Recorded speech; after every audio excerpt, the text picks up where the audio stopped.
Bonsoir, je suis heureux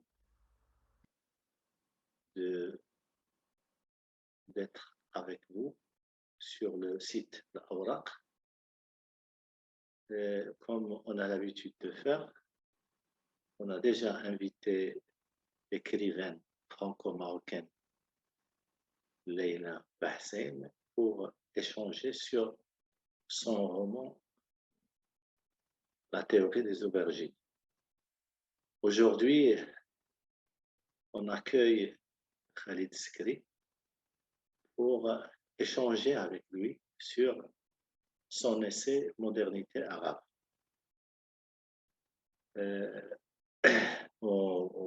Ça nous fait plaisir de l'accueillir et d'échanger avec lui.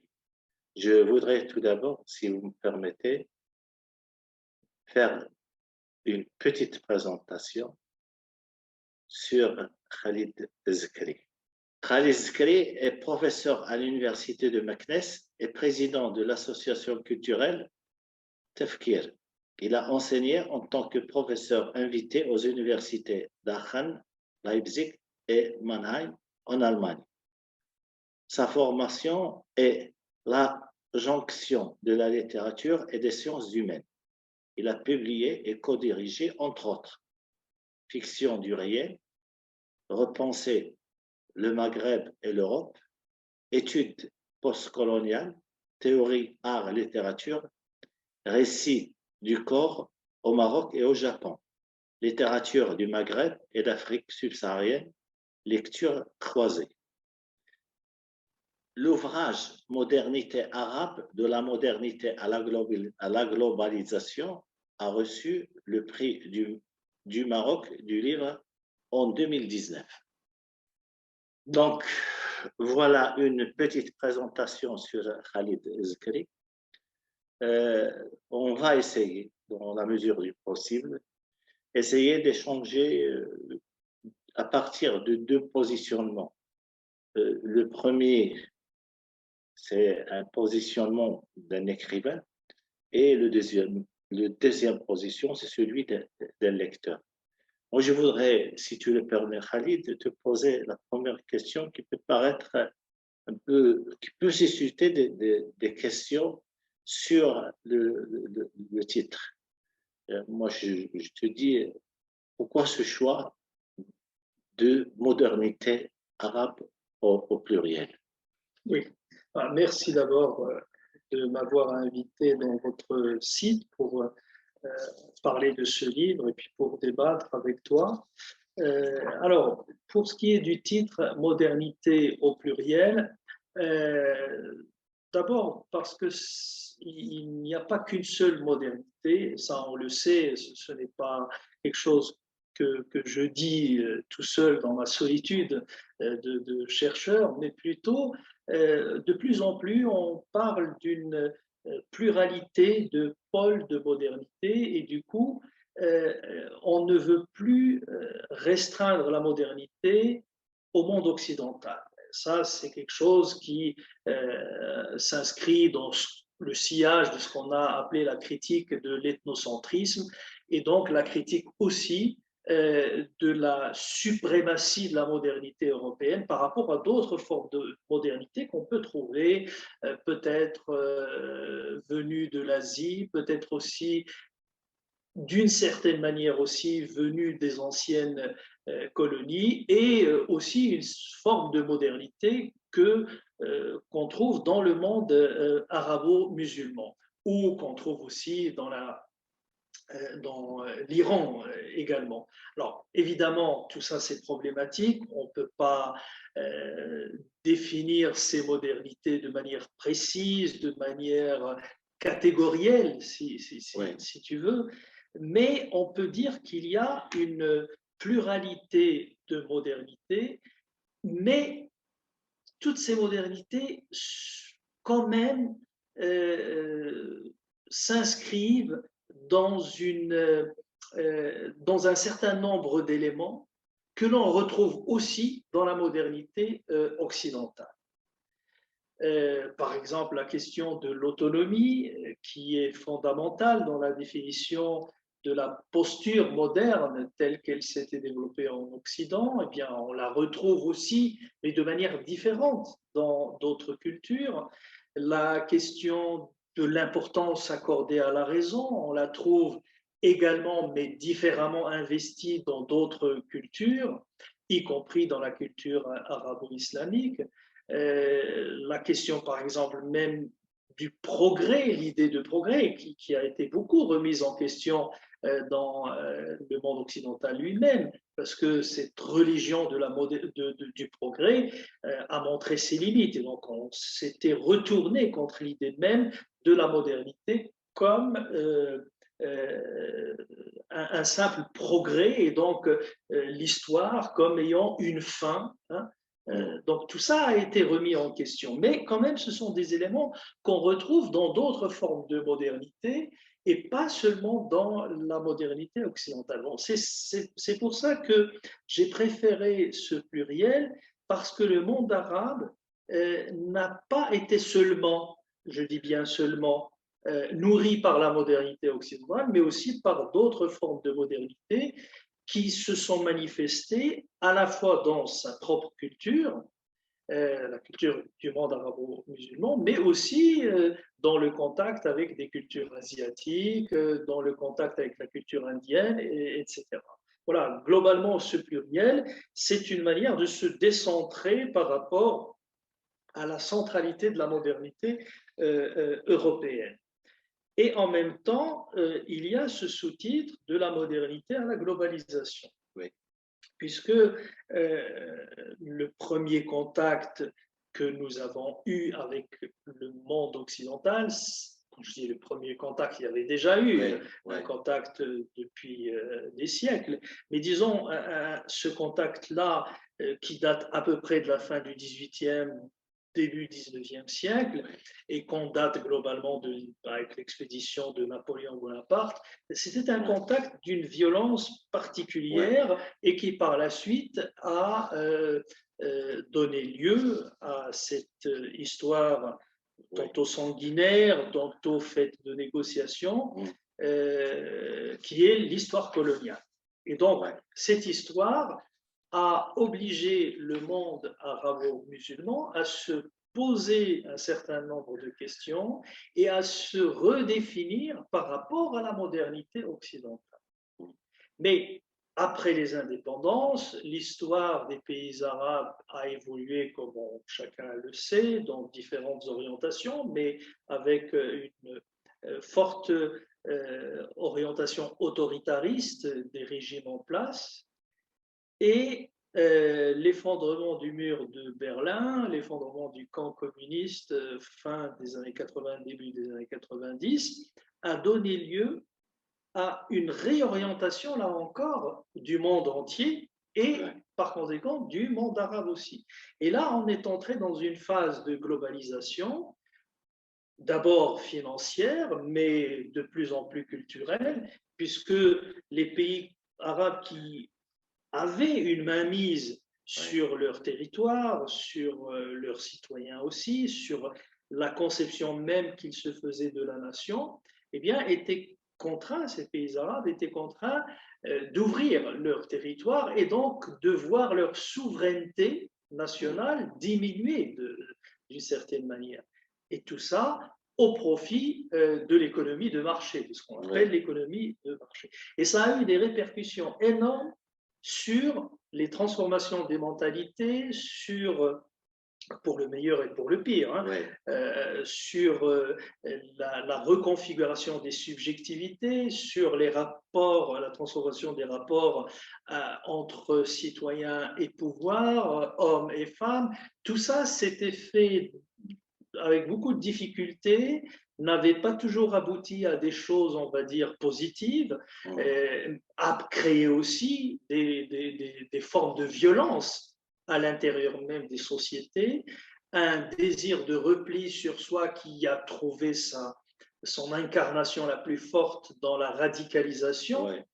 Voilà, et donc tout ça nous fait basculer entre deux éléments indigestes, aussi bien l'un que l'autre. C'est celui des premiers pas vers la modernité, et Et puis l'autre qui est au fond son prolongement, qui est encore en cours, ces autres pas vers la globalisation.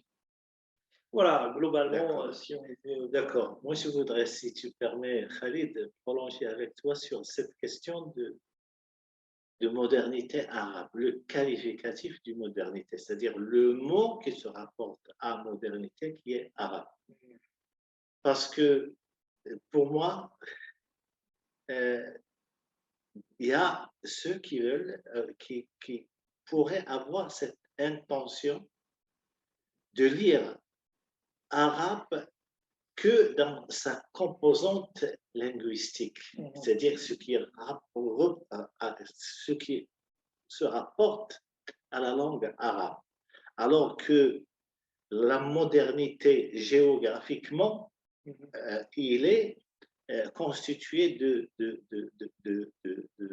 il est composite, c'est-à-dire qu'il est constitué d'éléments hétérogènes. Ce qui fait que, pour moi, personnellement, il ne faut pas percevoir modernité arabe que dans le sens linguistique. Oui, oui, bien sûr. Alors, c'est toujours le problème des titres. C'est-à-dire un titre doit être court, si possible, doit aussi ramasser un certain nombre d'idées qu'on retrouvera par la suite dans le livre. Et du coup, on est toujours face à des choix, parfois des choix impossibles. Il est évident, comme tu viens de l'expliquer, que le mot arabe n'est pas ici un adjectif qui qualifie une posture linguistique ou une posture ethnique ou une définition, on va dire même ethnique ou linguistique du monde arabe. C'est un adjectif qui renvoie à une géographie, parce que quand même, ça ne me semble pas logique de faire un titre, par exemple, du genre « Les modernités dans la géographie arabo-islamique », bon, ça va faire quand même un titre assez long. Mais tout est expliqué dans le texte, puisque le texte montre bien qu'il ne s'agit pas d'une qualification d'appartenance ethnique ou linguistique. Mais tout simplement, il y a une réalité géographique, il y a des constitutions des pays arabes qui valent ce qu'elles valent, parce que il y a le jugement qu'on peut porter sur les constitutions et leur existence réelle. Et donc ces constitutions définissent un certain nombre de pays comme étant arabes.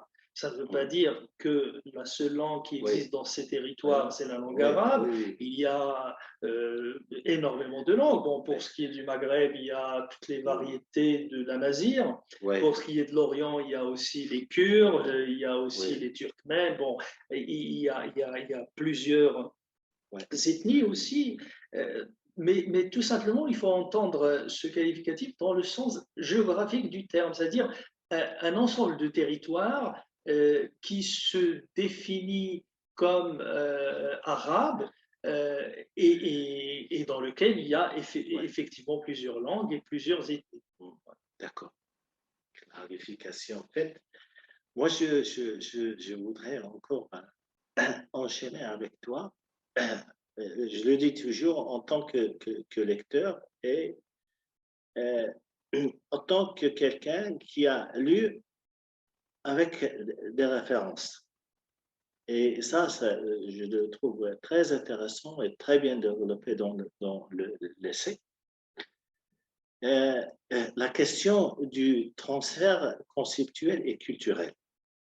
Et ça m'a vraiment interpellé dans la mesure où tu dis ce rapport tu écris ce rapport à la modernité a souvent été construit dans le monde arabe islamique sur le mode de prélèvement et non de l'appropriation radicale. Ça, c'est pourquoi je cite ce texte, c'est pour en quelque sorte capitaliser sur deux cas qui me semblent intéressants et qui représentent cette image-là, du fait que cette modernité qui s'est contentée du prélèvement et non de l'appropriation radicale. Il y a le cas de Tatawi, il y a le cas d'Averroès. Le cas de Tatawi, son apport à la réforme du système éducatif était intéressant, c'est-à-dire qu'il a en quelque sorte contribué à la réforme du système éducatif. Mais il y a toujours cette tendance libérale avec un potentiel salafiste, c'est-à-dire qu'il y a toujours cette arrière-pensée salafiste qui détermine en quelque sorte cette conception de la modernité chez Tatawi et d'autres penseurs. Le deuxième cas, c'est le cas d'Averroès. Averroès, c'est quelqu'un qui a, comment dire, qui a pris beaucoup de choses de la philosophie grecque, notamment la philosophie d'Aristote, mais il a toujours cette arrière-pensée qui détermine sa conception de la philosophie. C'est-à-dire qu'il n'y a pas pour lui une rupture entre la philosophie en tant que réflexion qui émane de la raison et la charia en tant que support religieux. Et donc ça m'a vraiment interpellé et pour moi, ça représente en quelque sorte cet échec du rapport avec l'altérité. Bon, oui. Alors, juste peut-être quelques. Oui, oui, j'entends bien ta question, mais juste quelques précisions. D'abord, bien sûr, pour Tartawi, quand tu parles de salafisme, on peut l'entendre au sens du 19e siècle, au sens au fait qui existe avant et même après le 19e siècle, c'est celui du retour aux pieux prédécesseurs, à ne pas confondre avec le salafisme du 21e siècle, le salafisme armé, juste pour qu'il n'y ait pas d'ambiguïté. Basé sur la violence. Voilà. Bon, alors j'ai parlé de Tatawi, je n'ai pas parlé d'Averroès, mais quand même, je pense que la manière dont tu présentes peut-être Averroès, j'entends cette réticence à l'égard de la subordination de la philosophie à ce que tu as appelé sharia, mais en même temps, à mon avis, il faudrait se garder d'une lecture anachronique, parce que Averroès, c'est quand même le Moyen Âge, et donc c'est une situation culturelle, politique assez particulière et dans laquelle peut-être Averroès était très en avance par rapport à son époque. Et donc, je crois que je ne serai pas aussi réticent sur sa manière de parler de la philosophie ou de se laisser entre guillemets, intimidé par la charia pour ne pas froisser son environnement immédiat. Bon, mais ça nécessite une analyse beaucoup plus précise. Enfin, en tout cas, moi, je n'ai pas parlé d'Averroès, mais plutôt, je reviendrai sur Tartawi. Tu as tout à fait raison, effectivement, il a d'ailleurs écrit un livre pédagogique, on peut l'appeler comme ça, connu sous le nom de Morshid, qui est au fond sur l'enseignement des garçons et des filles. Hein. Il parle aussi des filles. Même là, par rapport à son époque, on peut dire qu'il était un peu en avance. La question qui se pose peut-être à Tartawi à cette époque, c'est qu'il était, et c'est le cas un peu de tous les personnages de la Nahda, pour la plupart du moins, c'est qu'ils étaient dans la fascination face à ce qu'ils avaient découvert en Occident. chose qu'on peut facilement comprendre parce qu'il vivait dans un contexte traditionnel, dans une transmission du savoir traditionnel, essentiellement euh, ancré dans un environnement religieux, même si ils apprenaient d'autres matières que des matières strictement religieuses, puisqu'il y avait la rhétorique, la langue qu'ils apprenaient aussi. Je parle de leur première formation en Égypte. Et puis après, ils partent tous ceux qui sont partis en Occident, pour la plupart en France, puisque Mehmet Ali avait envoyé beaucoup de missions estudiantines en France, et Tahtawi était un imam qui les a accompagnés. Il n'était pas parti en tant qu'étudiant, il devait avoir à peu près 26 ans, 24 ans, et il est parti pour accompagner, encadrer les étudiants égyptiens qui sont allés faire leurs études à Paris. Et là, il va découvrir énormément de choses. D'abord, il va être impressionné par la Constitution française qu'il traduira par la suite. Il va être impressionné aussi par toutes les connaissances géographiques auxquelles il a pu accéder. Il va être fasciné par la vie des Parisiens et des Parisiennes, et aussi par le contact qu'il avait eu avec certains enseignants de l'Institut des langues orientales. Et donc, il était en contact avec cette culture, aussi bien au sens matériel du terme qu'au sens idéal, intellectuel du terme. Et à partir de là, il va écrire, après son retour, son fameux livre, Kitab al-Ibriz, connu par Kitab al-Ibriz. Et alors, ce qu'on peut remarquer un peu, et ce n'est pas seulement son cas, mais lui est un cas paradigmatique, puisque d'autres vont s'inspirer de lui. Il y en a même qui vont prendre de son livre des choses qu'ils n'ont pas vécues et qu'ils vont relier dans leur propre récit de voyage. C'est qu'au fond, à chaque fois qu'une découverte française heurte sa sensibilité de musulman, là, il commence à poser des freins et à émettre un jugement qu'on pourrait qualifier aujourd'hui de jugement ethnocentré, c'est-à-dire un jugement de critique à l'égard d'une façon de faire, d'une attitude qui est en contradiction avec ses convictions religieuses et donc avec sa propre éducation religieuse. Et bon, par exemple, à un moment donné, il parle de Paris comme étant l'enfer des chevaux et le paradis des femmes.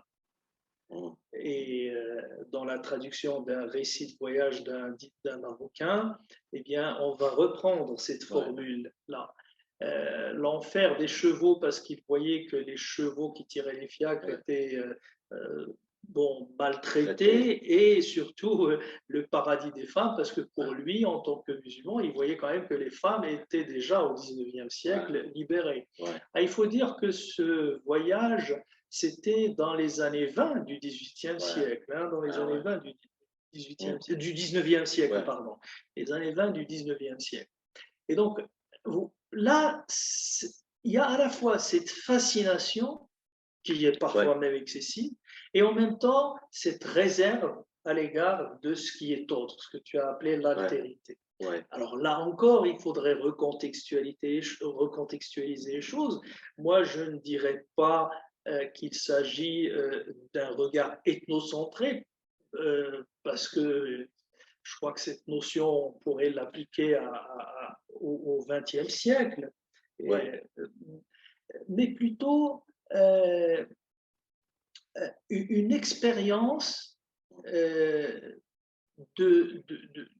d'incapacité, d'empathie totale avec ce qui est radicalement différent de lui. Alors, évidemment, ça, c'est ce qu'on appelle aussi de l'ethnocentrisme, mais à l'époque, je crois qu'il s'agit plus d'un frein religieux et d'un frein culturel plutôt que d'un désir de lutte contre ce qui est autre que lui. Ouais. C'est-à-dire, il n'a pas appelé au djihad contre Ouais. ces attitudes qui Ouais, ne ouais. lui convenaient pas, Ouais. mais plutôt il prenait à chaque Ouais. fois ses distances. Et c'est quelque chose qui était de part et d'autre, hein, parce que la culture occidentale, cette spectralisation, Ouais. cette représentation spectralisée, elle est de part et d'autre.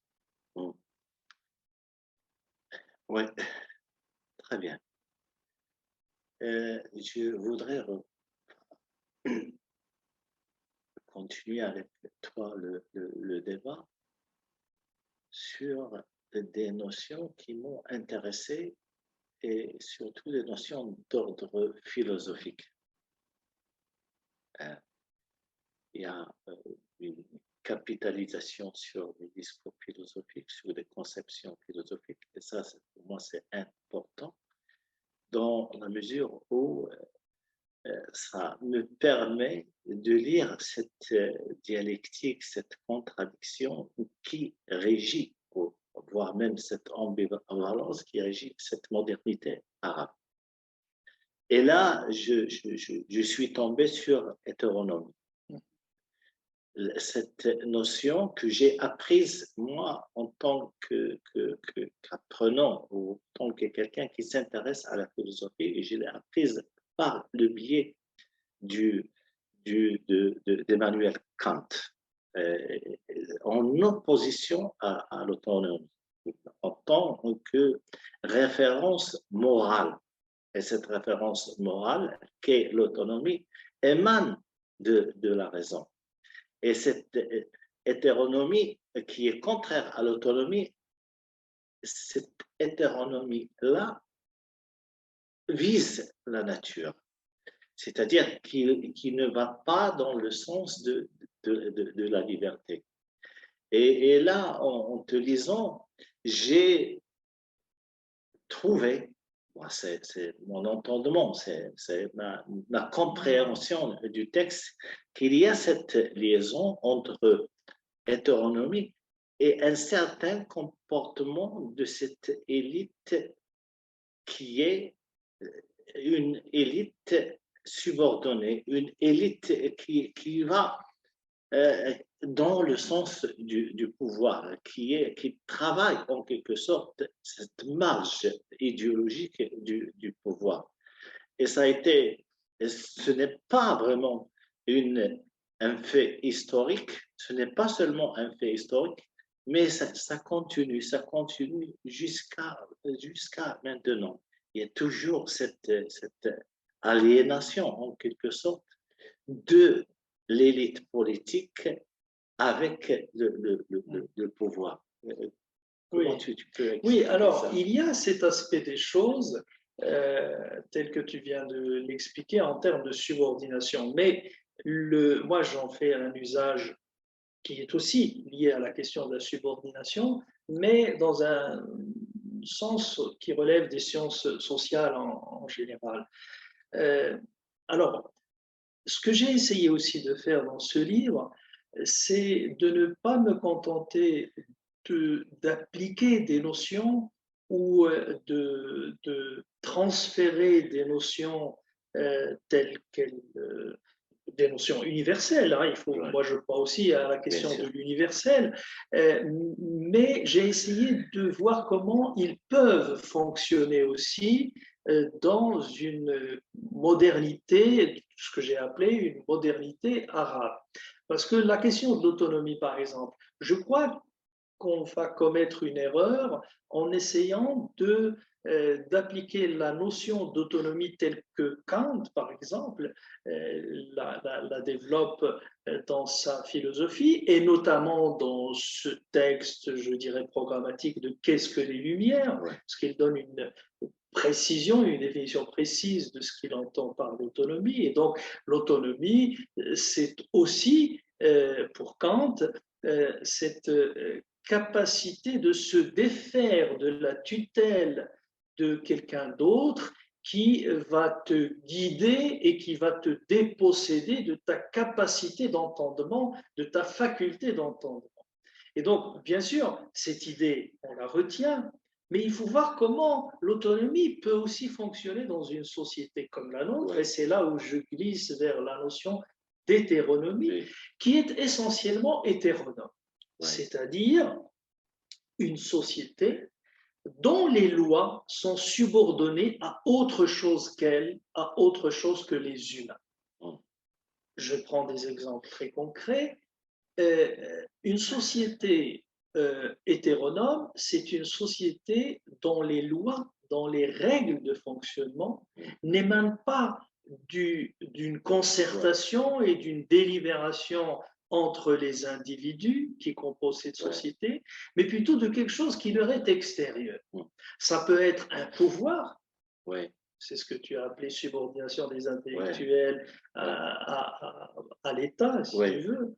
Parce que le mot pouvoir, il est assez complexe, diffus, il n'est pas localisable. Bien sûr.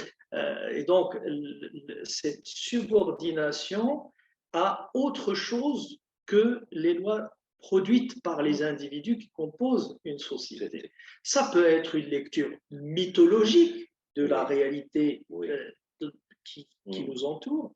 Ça peut être, et c'est notre cas, une lecture théologique, une lecture religieuse, pour le dire simplement, de certaines de nos réalités. C'est pour ça qu'au fond, il n'y a pas que la lecture théologique de notre rapport au monde, mais il y a aussi cette lecture qui détermine notre rapport au monde et qui s'infiltre même dans notre usage de la langue. Que ce soit en amazigh ou en arabe, en darija plus exactement, puisque l'arabe au sens classique, chose que l'on entend, le fosra ou l'arabe classique, c'est une langue d'écriture, et pas dans nos sociétés, et pas une langue de communication dans la vie quotidienne.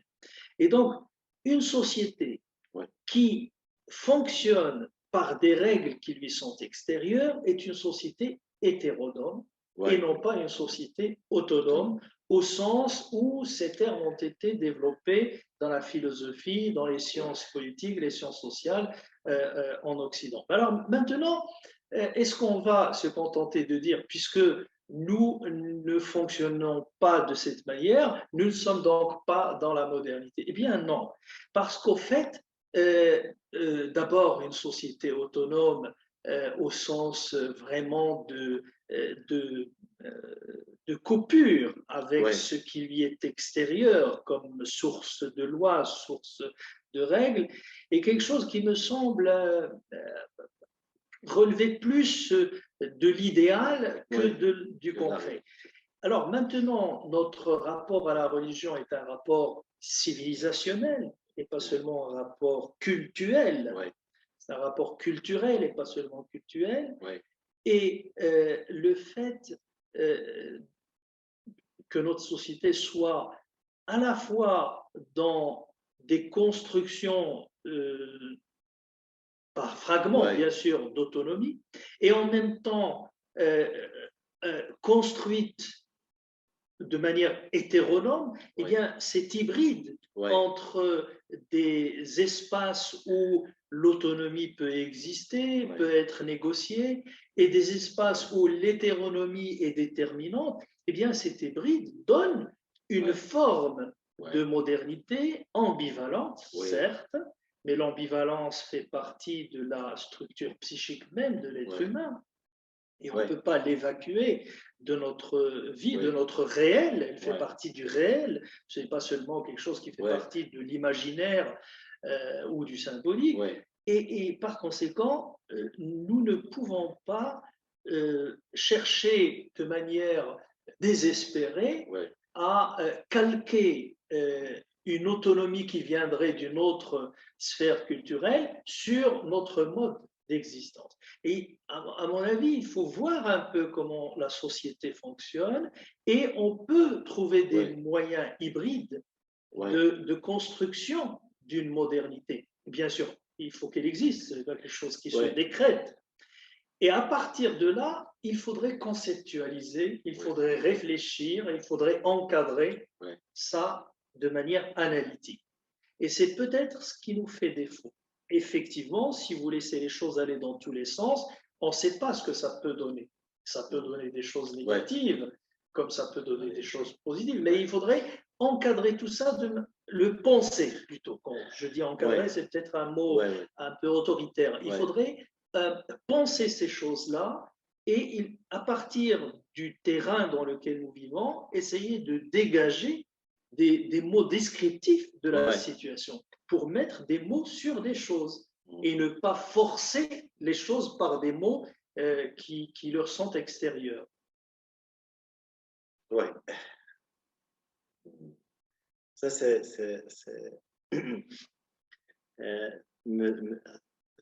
ceci me permet de revenir sur cette question du fait que cette modernité qui était pensée et repensée par des penseurs arabes.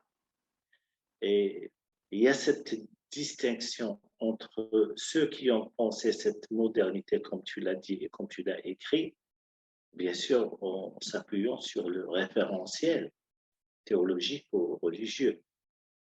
Mais il y a quand même ceux qui l'ont pensé d'une autre manière. Et moi, je fais référence à des intellectuels que tu as cités, des intellectuels libanais. Et ça aussi, qui fait, si tu veux, qui fait un peu cette, comment dire, cette hybridité, le fait qu'il y a une certaine cohabitation religieuse entre le christianisme et l'islam.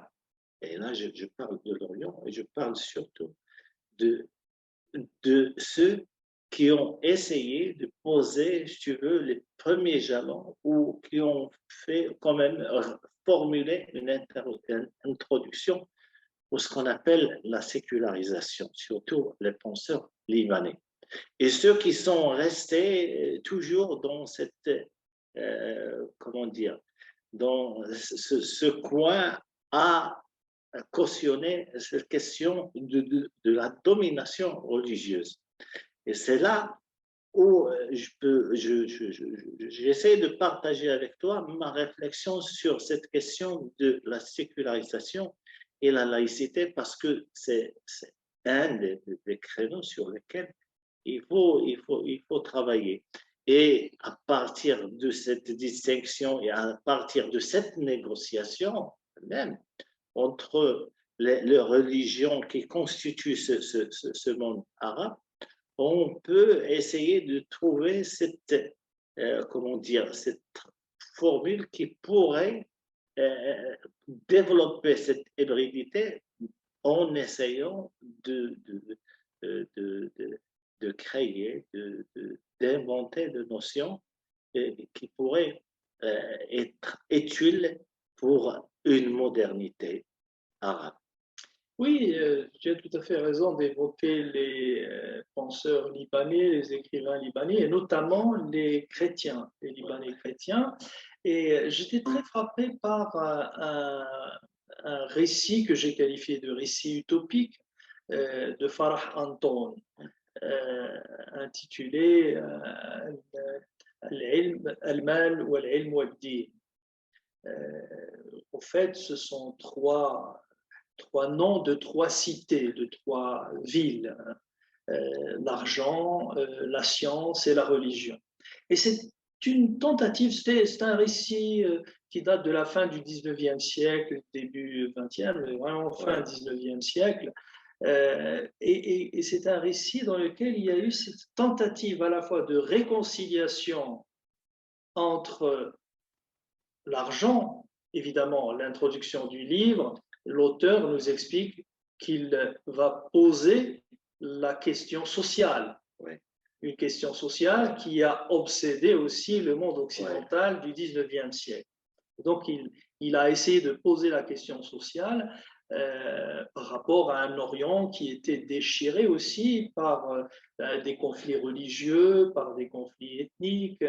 Et il a tenté de faire une synthèse entre donc l'argent, ouais, le capital d'une certaine manière, et donc le libéralisme, même si au XIXe siècle, le libéralisme était plus politique ouais, qu'économique, et puis la religion, qui est un élément fondamental dans ouais, la construction de l'identité culturelle du sujet arabe, ouais, et la science, c'est-à-dire au fond la raison. ouais, Donc, la raison qui est un élément fondamental aussi dans la définition de la modernité. ouais, Et il a essayé de trouver un compromis ouais, entre ces trois, les habitants de ces ouais, trois cités à travers la métaphore de leur nom même, c'est-à-dire ouais, le nom que portent ces ouais, cités-là.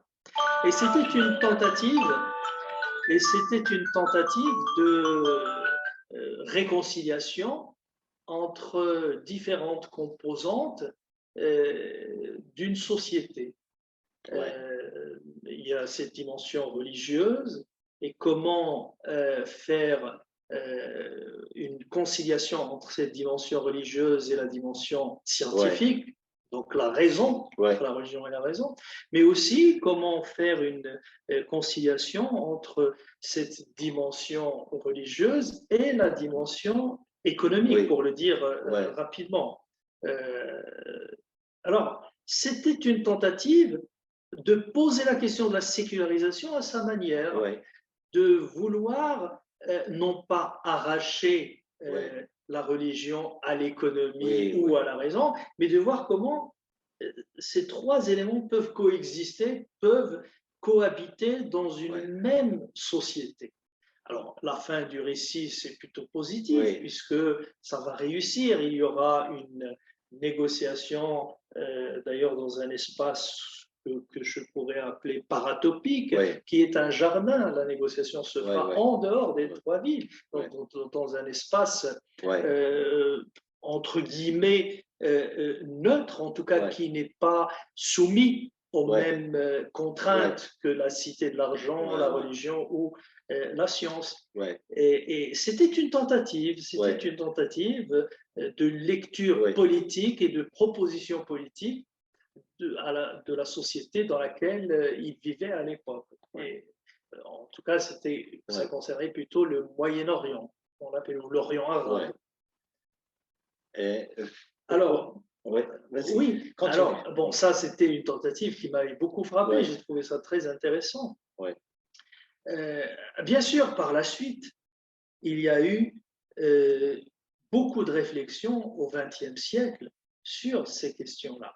Des réflexions qui vont de la, de la pensée marxiste mm, jusqu'à la pensée libérale, en passant par une pensée strictement islamique. mm, C'est-à-dire, aussi bien les islamistes que les libéraux ou les marxistes ont essayé de donner une réponse à la question de la sécularisation de la société.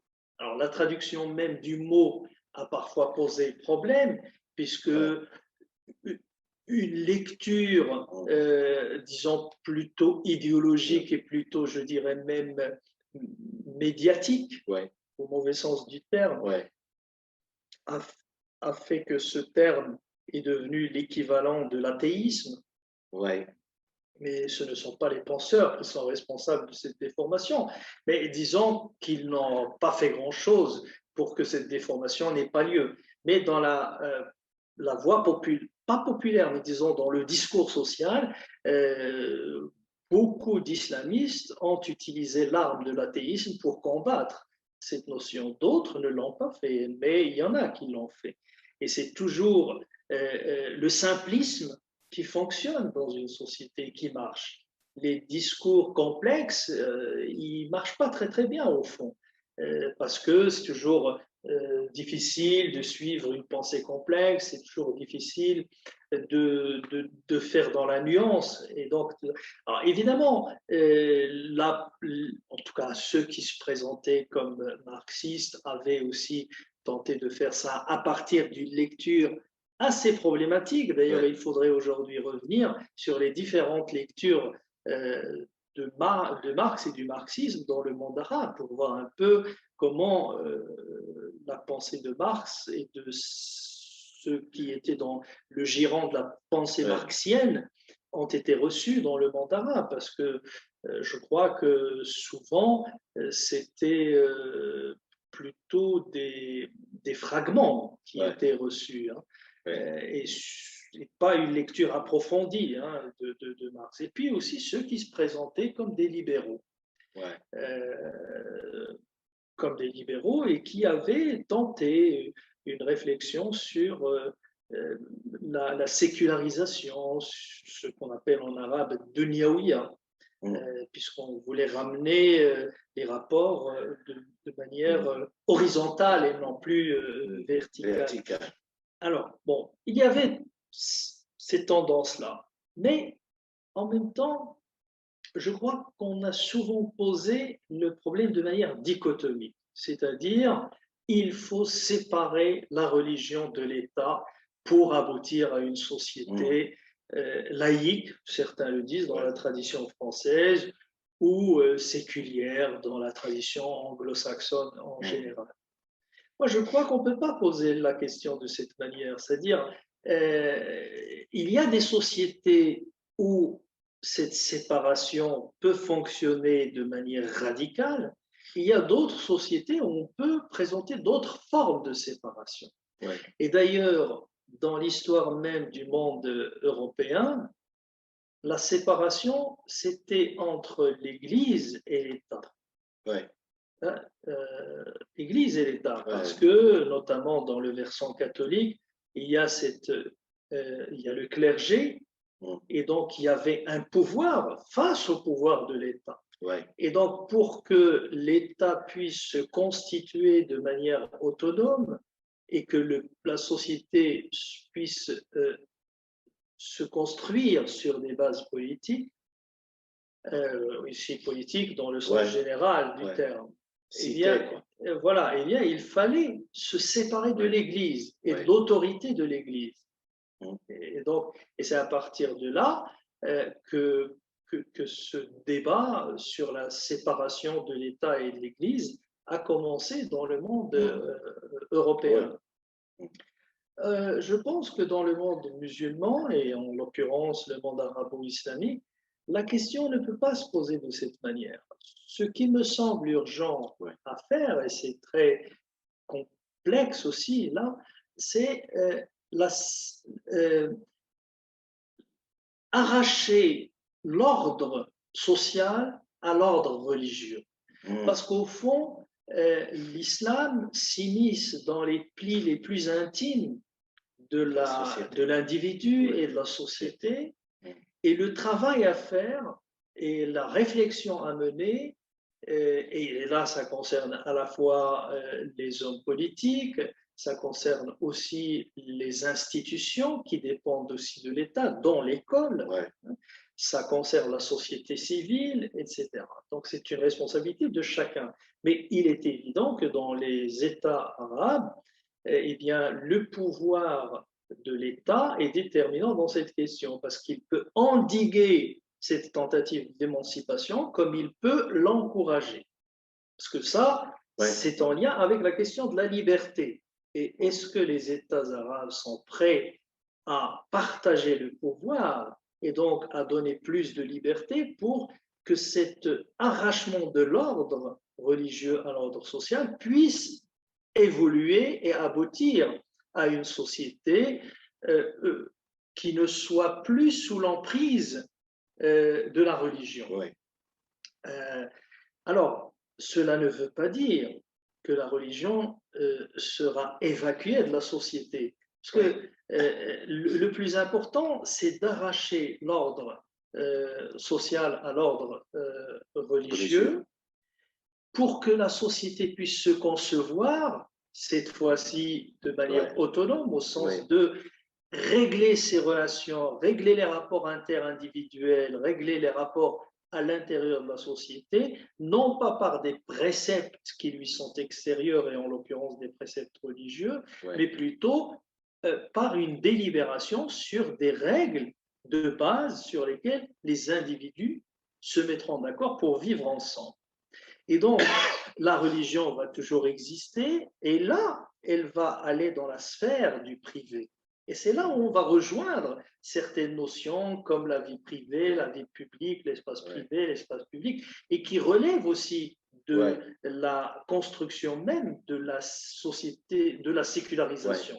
Donc, je pense que là, le travail à mener, c'est plutôt comment arracher l'ordre social à l'ordre religieux. Et à partir de ce moment-là, on peut progressivement aboutir vers une conscience politique qui ne soit plus construite sur le paradigme de la Oumma religieuse, mais sur le paradigme du bien commun et sur le paradigme d'une communauté politique. Et pas de la cité, si vous voulez reprendre. Oui, on peut reprendre ce terme-là. Donc, tu vois, le problème, c'est que il y a un travail pédagogique à fournir dans ce sens-là. Et le travail pédagogique à fournir, à mon avis, c'est une responsabilité des associations qui défendent la liberté, que ce soit la liberté fondamentale, la liberté privée, la liberté d'expression, ou toute autre forme de liberté, parce que la religion doit intégrer ce champ de liberté. Et donc, c'est un travail pédagogique et, je vais dire, cognitif en même temps. Parce que ce qu'on a pour le moment, il n'y a que à part des intellectuels qui ont abordé cette question de laïcité, je pense à Abdul Hilali al-Ansari, et il y a comment dire, rares sont les intellectuels qui se sont attelés sur cette problématique. Et comme tu as dit, il y a ce côté pédagogique, c'est-à-dire parler au sens commun avec un langage qui lui facilite l'accès à la distinction qu'il faut faire entre ceux qui relèvent de la vie privée et de la vie publique. Et ce n'est pas vraiment quelque chose de facile. C'est une tâche lourde, mais faisable. Oui, alors cette pédagogie, ce que tu appelles pédagogie, tu as raison d'utiliser ce terme, il faut d'abord la concevoir comme une mise en acte, une manière d'habiter le monde. Et ça, c'est pas par des préceptes, par des principes, par des phrases qu'on le transmet. Bien sûr, il y a cette dimension, c'est pas mais c'est pas de cette manière. C'est pour ça que j'ai parlé de l'école, par exemple, parce que la société civile, globalement, les associations qui de plus en plus prennent la forme d'un lobbying, et c'est tout à fait légitime, pour faire pression sur l'État, pour transformer certaines choses qui ne marchent pas dans la société. En tout cas, dans l'idéal, ça devrait se passer comme ça. Eh bien, cette manière de faire, l'État aussi doit être partie prenante, parce que l'école est un espace très important dans lequel on fait à la fois un dressage par la connaissance, mais aussi une éducation à la vie civique. Oui, exactement. Et donc, l'école doit aussi assumer ce rôle. Un enfant, on n'a pas besoin de lui transmettre des choses par de longues phrases.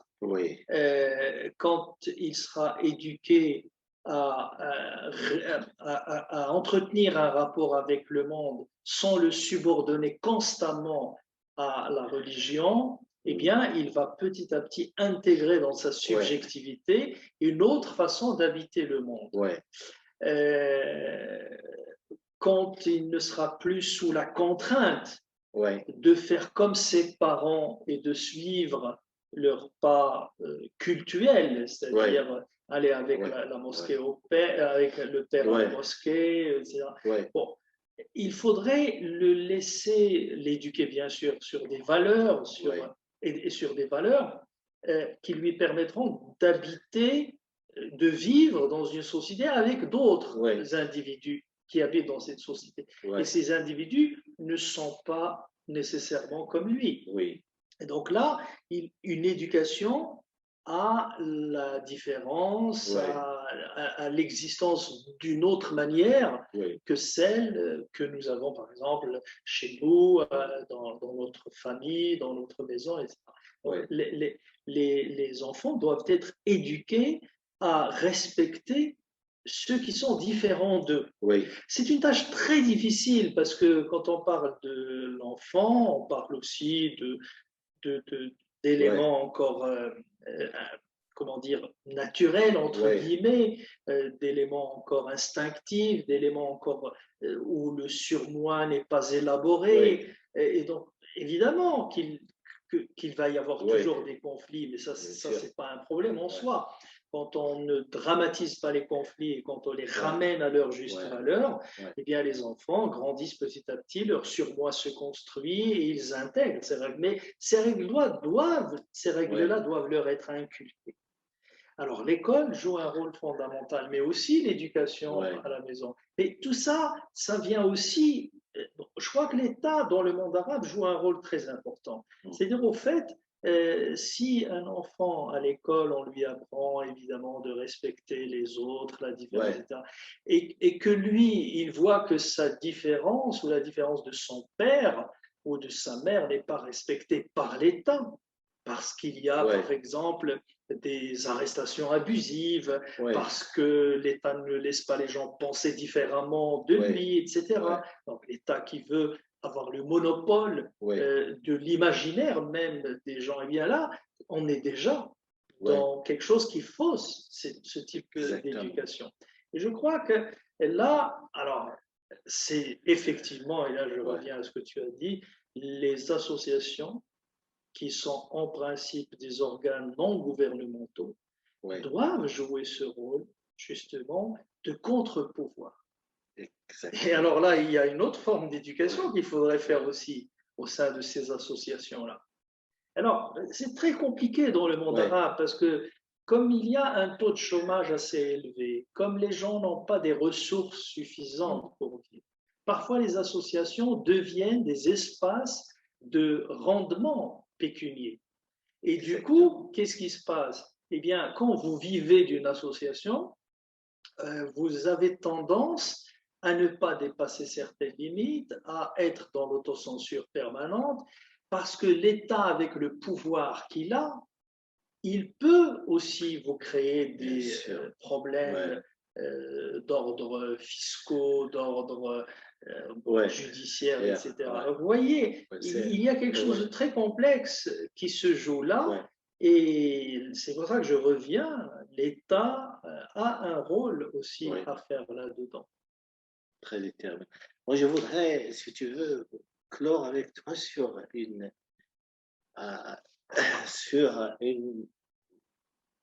citation. Et en même temps, je voudrais te poser, qu'on échange sur le statut de la femme. C'est écrit dans le livre, la modernité est fondée sur une conscience de progrès, ce que tu venais de dire, et la volonté de s'affranchir de toute servitude pour réaliser l'individualité et l'autonomie dans différents domaines, ceux de la pensée, la politique, l'économie, ou encore la société. Cette définition, en quelque sorte, me ramène à échanger avec toi sur le statut de la femme. Et ça, c'est très intéressant parce que quand on voit le socle religieux sur lequel s'est fondée la civilisation arabe, qu'on le veuille ou non, il y a on a infligé à la femme des châtiments qui peuvent vraiment ne pas excuser du fait qu'il n'a pas été vraiment considéré en tant qu'être humain dont les droits et le devoir doivent être égaux par rapport à l'homme. C'est-à-dire que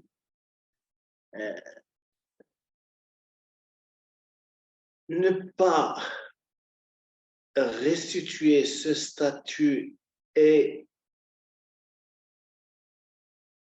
instaurer une certaine équité par rapport à ce qui a été fait à l'encontre de la femme me paraît, comment dire, c'est injuste, me paraît injuste par rapport au statut de la femme. Et donc, pour moi, personnellement, cette modernité qui doit être qui doit se fonder sur une conscience de progrès doit être traduite en essayant de revaloriser le statut de la femme et la considérer à part égale comme être humain ayant les mêmes droits que l'homme. Et c'est pour cela que la question, puisque, à mon avis personnel, puisque la question de l'héritage n'est pas encore réglée, n'est pas encore tranchée, c'est que tout discours sur les formes qui peuvent aboutir à une modernité dans laquelle la justice doit être respectée est, à mon avis, faussé. Qu'est-ce que tu en penses? Oui, je suis d'accord avec toi sur la situation de la femme telle que tu l'as décrite. Alors, est-ce que le problème vient seulement de l'héritage? J'en doute fort. C'est l'un des éléments problématiques. Oui. Dans une société où aussi bien l'homme que la femme sont subordonnés, sont d'une certaine manière castrés dans leur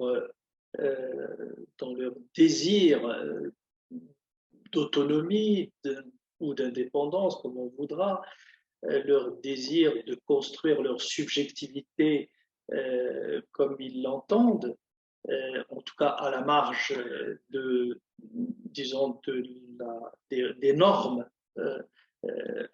instituées, eh bien, toute la société est remise en question. Il est évident que la femme, sa situation dans le monde arabe est tout à fait problématique. Ça, ce n'est pas la peine de trouver des prétextes pour dire mais oui, les constitutions ont évolué dans tel ou tel pays, etc. Non, la femme est encore subordonnée dans le monde musulman. Pas seulement parce qu'il est patriarcal, parce qu'il y a un patriarcat capitaliste dans le monde occidental qui aliène de manière différente la femme, qui chosifie le corps de la femme de manière différente. Moi, je crois qu'il faudrait trouver là encore une autre manière de libérer, entre guillemets, ou d'émanciper la femme arabo-musulmane. D'ailleurs, il y a une forme de féminisme islamique qui s'était développée.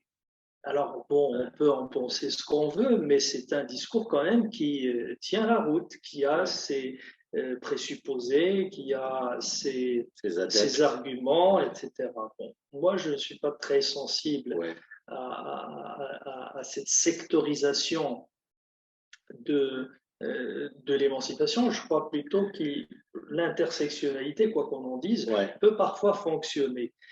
Puisque le but, c'est la libération au sens, pas celui des années 70, Oui. 60-70.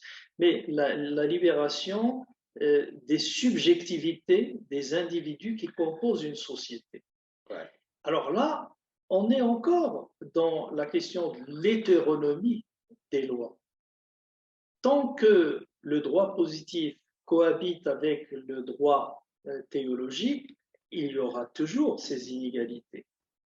Là encore, il faudrait arracher le droit, au sens général du terme, à la pression que la théologie exerce sur lui, ou plus exactement à la pression que la charia exerce sur lui. Alors, là encore, on revient à la question de l'éducation. Oui. Il y a plusieurs points de vue. On peut dire oui, il faut faire progressivement parce que la société évolue progressivement. Il y a quelque chose à laquelle, en tout cas, on ne prête pas beaucoup d'attention. Sinon, on ne s'intéresse pas, du moins, on ne prête pas beaucoup d'attention. C'est le rôle que les juges sont censés jouer dans une société. Alors, qui est le mieux placé pour comprendre la situation de subordination de la femme, par exemple? C'est le juge, parce que toutes les affaires qui arrivent, bon, le juge et puis aussi la police, d'une certaine manière, enfin le système qui est autour, hein, le Mqaddam également, etc. Mais le système judiciaire, surtout aujourd'hui, eh bien, il a une panoplie de dossiers qui passent devant lui. Le juge, il est au courant, en tout cas, des problèmes qui se posent à la société. Et son rôle aussi, alors là, on entre dans un autre monde qui est très verrouillé par l'État, et son rôle aussi, c'est d'alerter à la fois la société, mais aussi l'État sur la situation que vit la société, en l'occurrence que vit la femme, dans la société arabo-islamique.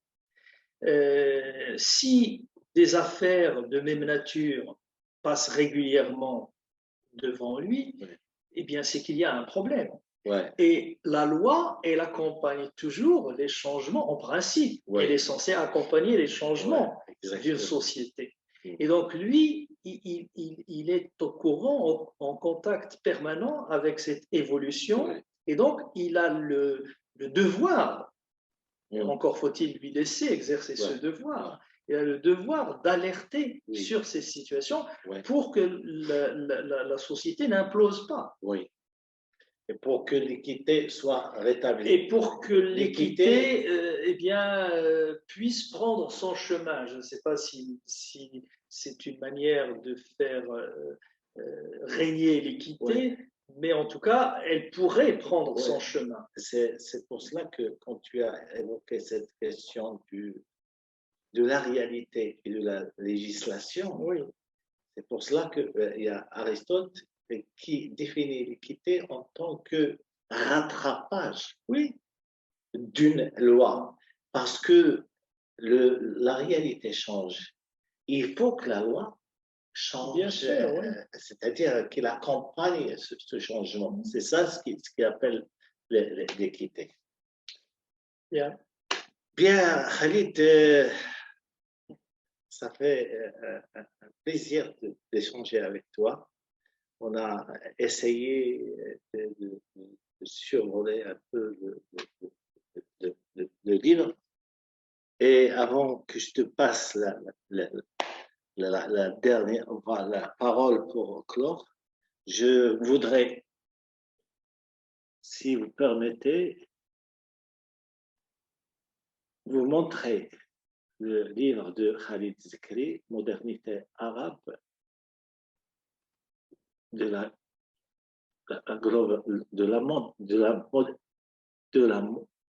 modernité à la globalisation.